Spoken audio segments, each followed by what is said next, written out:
जी अस्सलाम वालेकुम, welcome back. और बिल्कुल मौजूद है हमारे साथ स्टार जो अर्ली एज से माशाल्लाह बहुत कामयाब हुए। रामचंद पाकिस्तानी में काम किया, फिर उसके अलावा भी एज ए चाइल्ड स्टार बहुत ज़्यादा कामयाब हुए, बहुत अच्छा काम किया। क्यूट फेस इनका, बहुत खूबसूरत लगते थे और अब और ज़्यादा माशाल्लाह क्यूट हैंडसम। और हीरो है हमारे पाकिस्तान के फजल हुसैन। अस्सलाम वालेकुम फजल, वालेकुम अस्सलाम। कैसे हैं आप? अल्हम्दुलिल्लाह, आप बताएं। ठीक ठाक। और सर सलाम है सरफराज साहब आपको, माशाल्लाह। वालेकुम अस्सलाम। अच्छा कैसे? फजल, क्या कहेंगे, इतनी अर्ली एज में माशाल्लाह आप कामयाब भी हुए, लेकिन बहुत इम्पैक्टफुल काम था आपका। इतनी जिस तरह रामचंद पाकिस्तानी में या बाकी जो आपका काम था अर्ली एज में, माशाल्लाह बहुत कमाल का। तो याद है वो चीज़ें, याद हैं आपको? सारी प्रॉपर्ली तो याद नहीं है, लेकिन जो मतलब कुछ जो बड़े बड़े वाकयात हैं वो तकरीबन याद है। अच्छा, क्या बात है, क्या बात। अच्छा जी, महरीन जब्बार साहिबा का जो प्रोजेक्ट था, और नंदिता दास, राशिद फारूकी साहब जो यहाँ आते भी हैं, हमारे दोस्त हैं, वो भी थे। और काफ़ी इतने मारी आवाज़ थी, इतनी कमाल की कास्ट। तो अर्ली एज में ही मेरे ख्याल से बहुत अच्छा आपका काम शुरुआत हो गई थी, क्या ख्याल है? जी बिल्कुल। लेकिन बस लक होता है आपका कि आपको अच्छे प्रोजेक्ट्स मिल जाएं, और फिर आपका टैलेंट होता है बस। तो लेकिन मेरे हिसाब से ज़्यादा गेम आपकी लक की है। लकी, ठीक है जी। और सर आपको सलाम है सरफराज साहब, वालेकुम माशाल्लाह। अस्सलाम। मैं चाहूँगा कैसे कुछ हैं? कहें। जो सरफराज भाई फजल के वालिद भी हैं और खुद कमाल के डायरेक्टर और आर्टिस्ट, इल्म रखते हैं, नॉलेज रखते हैं। सरफराज भाई, इनका लक था या आपका तजुर्बा था कि अर्ली एज में इनको कामयाबी मिली? देखें, दोनों ही चीज़ें होती हैं। फजल ने जो बात की कि लक तो बिल्कुल होता है कि अल्लाह ताला ने इंसान को वैसा बनाया होता है कि जिसको एक स्टार बनना होता है। अच्छा। असल चीज़ चांस की होती है। तो फजल को चांस की प्रॉब्लम नहीं हुई क्योंकि इसका घर में डायरेक्टर था, प्रोडक्शन हाउस था। तो इसको शौक जब देखा तो इसको ट्राई मैंने किया। तो माशाल्लाह इसने बहुत अच्छा काम किया। पहले जो एक टेलीफिल्म थी, कुछ टीवी के प्ले थे, उसमें काम किया। वहीं से इसकी फिर सिलेक्शन जो हुई है फिल्म के लिए हो गई। और माशाल्लाह माशाल्लाह। और सरफराज भाई खुद कमाल के शेफ हैं, जबरदस्त खाने बनाते हैं। अच्छा, जावेद अहमद मौजूद हैं जो आपने रिसेंटली जावेद इकबाल में काम किया, बहुत अच्छा। उनके प्रोड्यूसर लिखा है जी, जावेद इकबाल में बहुत अच्छा काम किया आपने। Sir thank you so much. और चैलेंजिंग किरदार था, बल्कि दोनों भाई थे आपस में। जी मुझसे जो असल सबसे छोटा है अली, मोहम्मद अली, वो भी था इसमें, और मैं भी। क्या बात है, क्या बात। अच्छा, आपको लगता है कि अर्ली एज में जो आप एज अ चाइल्ड स्टार बहुत कामयाब हुए, अब भी आपका दिखना, आपका काम बहुत कमाल का, आपको लगता है कि वो छाप की वजह से लोग बाकी कामों की तरफ जरा मुश्किल होती होगी, ऐसा कुछ आप? नहीं, मैंने ज़्यादा इस तरह कैरेक्टर्स खुद नहीं किए कि मुझे एक तरीके से छाप लग जाए, और डिफरेंट कैरेक्टर्स किए ताकि लोगों को पता चलता रहे कि भाई वर्सटाइल एक्टर है। तो और आगे भी यही मेरी कोशिश है कि मैं एक चीज़ ना करूं, और एक्टर के लिए मेरे ख्याल से नहीं मुश्किल कि कोई एक कैरेक्टर करता रहे वो बार बार। तो लोग उसको कंसीडर कर सकते हैं अगर कोई अच्छा वो कैरेक्टर प्ले कर दे, लेकिन मेरा नहीं ख्याल कि एक्टर्स की कोई बाउंड्रीज हैं। बिल्कुल बिल्कुल, एब्सोल्युटली एब्सोल्युटली। और नो डाउट, बल्कि आई वुड से जो आपने अर्ली एज में जो काम किया, आप और फैसल कुरैशी के साथ जो आपकी केमिस्ट्री और जिस तरह दिखता था, बिल्कुल रियलिस्टिक एक्टिंग। शायद उस जमाने में इतनी नहीं होती थी, लोग एग्जेजरेट बहुत करते थे, लेकिन वो कमाल का काम था। एग्जैजरेशन तो अब भी खैर करते हैं बहुत से लोग, क्योंकि मैं बेसिकली मुझे पसंद है ज़्यादा रियल एक्टर्स, जो जिनकी एक्टिंग मैकेनिकल ना हो, बिल्कुल कैलकुलेटेड जो होती है। अगर आप स्क्रीन पे हैं तो आप वही नेचुरल प्ले करें, जैसे आप बैठे हुए हैं तो आप वही प्ले करें कि मैं ऐसे ही बैठता हूँ। जो खैर ये चीज़ थोड़ी ऑफ है, लेकिन मुझे नहीं पसंद मैकेनिकल एक्टिंग ज़्यादा जो करते हैं लोग। सो मैं भी प्रेफर यही करता हूँ कि मैं जितनी भी जो भी कैरेक्टर प्ले करूँ उसको उसी तरीके से करूँ कि नेचुरल लगे, बहुत अपनी रियल लाइफ के बहुत क्लोज हो। उसी का ही फ़ायदा ही है, और एक्टर भी वही है जो रियल लाइफ से बिल्कुल क्लोज हो आप। बिल्कुल बिल्कुल बिल्कुल। क्योंकि बहुत से आर्टिस्ट आते हैं, इंटरव्यू देते हैं, लेकिन ये बात ठीक है कि आपको बेसिक अच्छा मालूम भी है, यू आर डूइंग ग्रेट माशाल्लाह। स्क्रिप्ट, अब हमारे यहाँ अक्सर बाजू को उसी टाइम पे मिलती है। स्क्रिप्ट किस तरह आप स्क्रिप्ट कंसीव करते हैं, डायलॉग याद हो जाते हैं? डायलॉग की इतनी प्रॉब्लम होती नहीं, क्योंकि बचपन से प्रैक्टिस हो गई है रट्टे की, तो वो बस पढ़ के एक ही दिन में हो जाता है। एक दिन क्या है, उसी वक्त भी। क्या बात है सर। सरफराज साहब, एज अ वालिद खुशी होती होगी कि आपका बच्चा माशाल्लाह कामयाब, जिनको दुनिया जानती है, और अच्छा काम, एक्टर बहुत अच्छा है ये फजल। हाँ, मतलब इसमें नो बहुत डाउट सब अच्छे एक्टर नहीं है। बहुत अच्छा माशाल्लाह एक्टर है, और खुशी तो मुझे बहुत होती है कि अब इतना फ़र्क पड़ चुका कि जब फजल छोटे थे तो काम करते थे तो लोग कहते थे यार ये बच्चा बहुत अच्छा काम करता है, कौन है? तो वो कहते थे ये सरफराज का बेटा है। और अब जो है वो ये कहा जाता है कि ये फजल के पापा है। तो फ़र्क तो पड़ गया ना, तो तो अच्छा हुआ ना, खुशी लेकिन होती एज है अ वो। बाप खुशी होती है ना कि बहुत बच्चा ज़्यादा, औलाद इस बहुत तरह। ज़्यादा, बहुत ज़्यादा। सभी खुश होते हैं, पूरी फैमिली खुश है। मैं बहुत खुश होता हूँ। क्या बात है माशाल्लाह। फजल, जो काम हुआ अर्ली एज में रामचंद पाकिस्तानी में, जो भी काम किया, अब किस तरह का काम आप करना चाहोगे, या किस तरह की स्टोरीज हो, किस तरह की कहानियां हो, या किस तरह के कैरेक्टर आप करना चाहोगे, कुछ माइंड में आपके है, या जो भी मिला? मैं जिस तरह की फिल्म्स या कैरेक्टर्स चाहता हूँ वो तो अभी बनने में थोड़ा टाइम है, अच्छा। और मुझे भी उस एज में पहुंचने में थोड़ा सा टाइम है। तो जब तक मैं पहुंचूंगा तो आई होप कि वो सारी चीज़ें पूरी हो चुकी हो, क्योंकि अब जो जितनी भी न्यू जनरेशन आ रही है हमारी, वो बड़े अच्छे आइडियाज़ के साथ, अच्छे काम के साथ आ रहे हैं, और बहुत डीपली काम कर रहे हैं, हर चीज़ बड़ी सोच समझ के। तो इंशाल्लाह जब मेरा टाइम आएगा उस एज का, तो आई होप कि हर चीज़ बिल्कुल सेट हो। लेकिन फजल, डोंट यू थिंक कि जो अभी काम चलता है, लोग भले मुखालफत करते हो, चाहे हम ARY जियो, जो काम चल रहा है, ट्रैफिक बहुत ज्यादा है, लोग देखते हैं बहुत ज्यादा है, बहुत से क्रिएटिव काम होता है, हमारे यहाँ थिएटर वाले भी करते हैं, इंस्टीट्यूट से पढ़ के भी आते हैं, लेकिन आवाम में यही काम चलता है जो चल रहा है। सर वो उसका मसला ये है कि अगर आपको मैं 10 दिन चावल खिलाता रहूँगा, या 15-20 दिन चावल खिलाता रहूँगा, और एक दिन आपको मैं बहुत ज़्यादा बिरयानी तेज़ मसाले वाली खिला दूँगा, आप बोलेंगे ब्रो ये क्या है, ये सब क्या है? तो जिस तरीके से आप फीड करते रहेंगे, हर चीज़ वैसी यूज टू होती जाएगी। सही बात।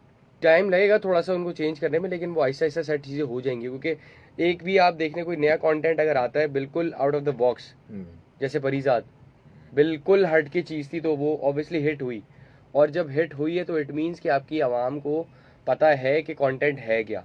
अगर उनको ये पता है कि कंटेंट है क्या, तो फिर आपका काम है कि आप बना के दें कोई दूसरी चीज़। एब्सोल्युटली। शमशेर अली खान हमारे सर भी लिखा है कि what is mechanical acting, what is mechanical acting?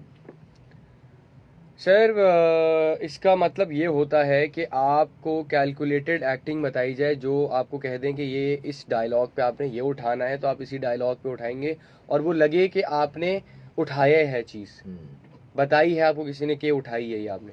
अगर आप जिस लाइन पे आप कंफर्टेबल हैं, जिस मूव के साथ आप कंफर्टेबल हैं, आप उसमें उठाएं, तो वो फिर आपका नहीं है, नेचुरल जाएगा फिर वो।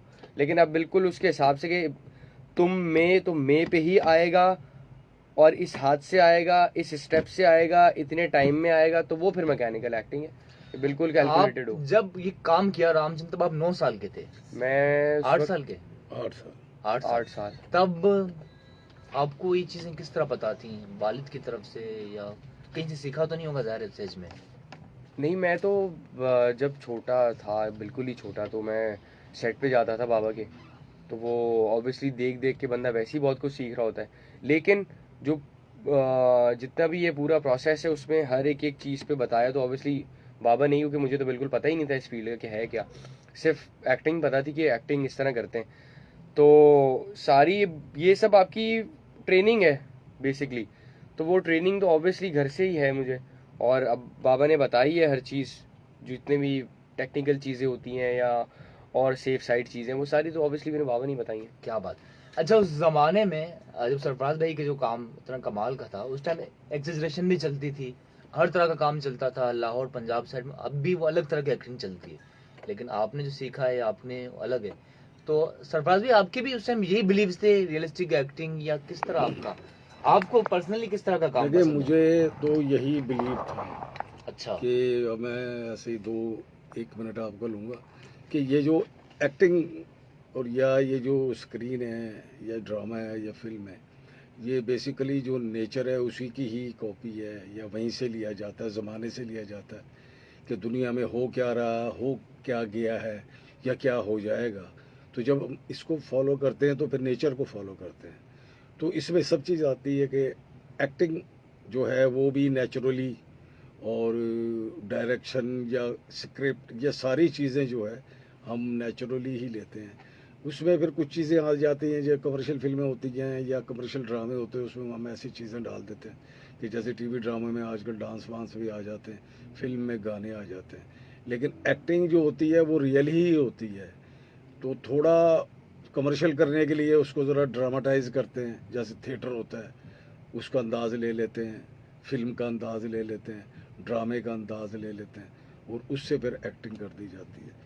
वरना रियल जो है ना वही कामयाब है दुनिया में, और उसी को ज़्यादा पसंद किया जाता है। लोग जो है मुख्तलिफ होते हैं, कोई तो मार धाड़ और गाने और ये कमर्शियल कॉमेडी इसको पसंद करते हैं। फिर इसके दर्जे हैं कि मुख्तलिफ जो मतलब है कि कॉमेडी है, एक्शन है, ड्रामा है। तो इस अंदाज की जो स्टोरीज़ होती हैं उसमें पब्लिक उस अंदाज में पसंद करती है, और फिर वो चलते जाते हैं। बाकी है रियल ये जो कुछ हुई है। क्या बात है।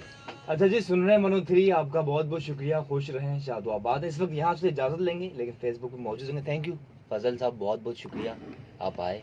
थैंक यू सो मच और इनवाइट करने के लिए। खुश रहें, शादो आबाद रहें, अल्लाह आपको सुपरस्टार बनाए। सरफराज भाई लव यू, बहुत I great love you. Personality Same to माशाल्लाह। you. चलते हैं शहर लाहौर। यहाँ भी है।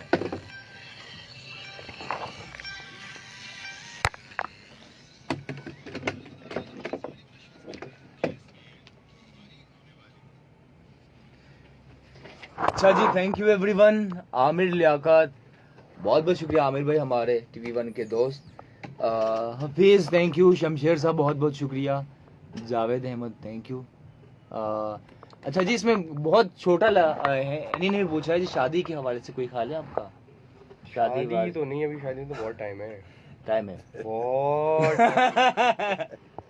बहुत टाइम। अच्छा अच्छा, अभी क्या तो जब तक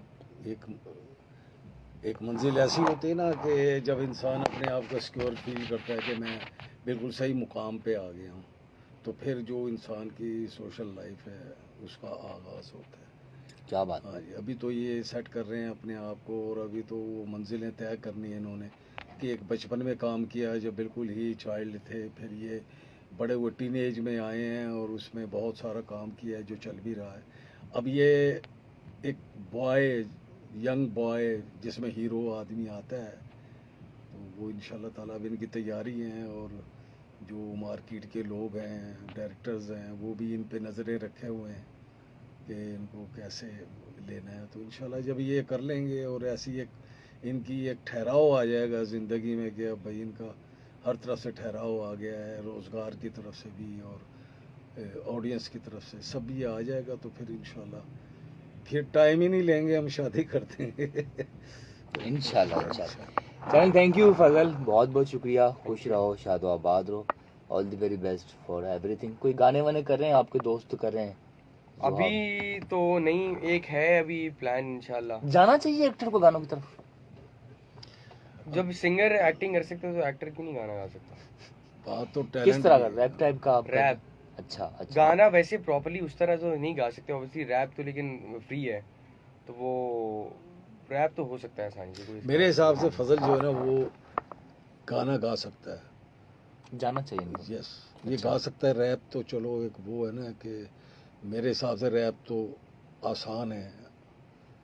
एक्टर जो होता है वो बड़ी स्पीड से भी बोलता है, स्लो भी बोलता है, हर टेम्पो में बोलता है, लफ्ज़ को बहुत अच्छा डिलीवर करता है, और उसमें कोई रुकावट ही नहीं आती क्योंकि एक्टिंग की है इन्होंने। लेकिन सुर भी है, आवाज़ होती है ना, कुदरती एक आवाज़ भी है फजल के पास, बड़ा अच्छा ग्राम और बेस है। ये बहुत सारी डबिंग करता है, कार्टून डब करता है, इंग्लिश फिल्मों को उर्दू, ये जो ड्रामे तुर्की के उनकी भी।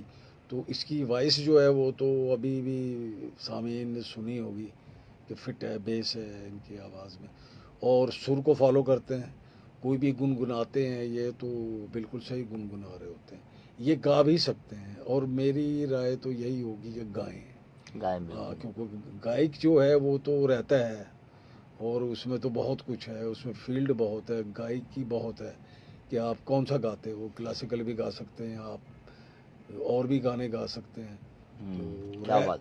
रैप तो फिर रैप ही है, वो रैप में कोई ऐसी चीज़ नहीं है कि जी बिल्कुल बिल्कुल। ये ठुमरी है, ये दादरा है, ये भादो है, ये कुछ भी है, ऐसी कोई ऐसी चीज़ नहीं है, वो तो रैप है बस। बिल्कुल जी, बाकी हर तरह से इन्हें माशाल्लाह इंस्टा पे भी ट्रैफिक है, अपना यूट्यूब पे इनका काफ़ी एक्टिव है। फजल, किस्मत मेहरबान होती है या मेहनत से ही ये एक्टिंग दुनिया में बनता है? ये किस्मत का साथ देना ज़रूरी है। किस्मत का साथ देना ज़रूरी है, लेकिन मेहनत उससे ज़्यादा ज़रूरी है, क्योंकि मेहनत नहीं करेगा तो बंदा फ़ायदा नहीं किस्मत का, ठीक है, फिर मिलेगा नहीं कुछ। ठीक है। थैंक यू फजल, बहुत बहुत शुक्रिया।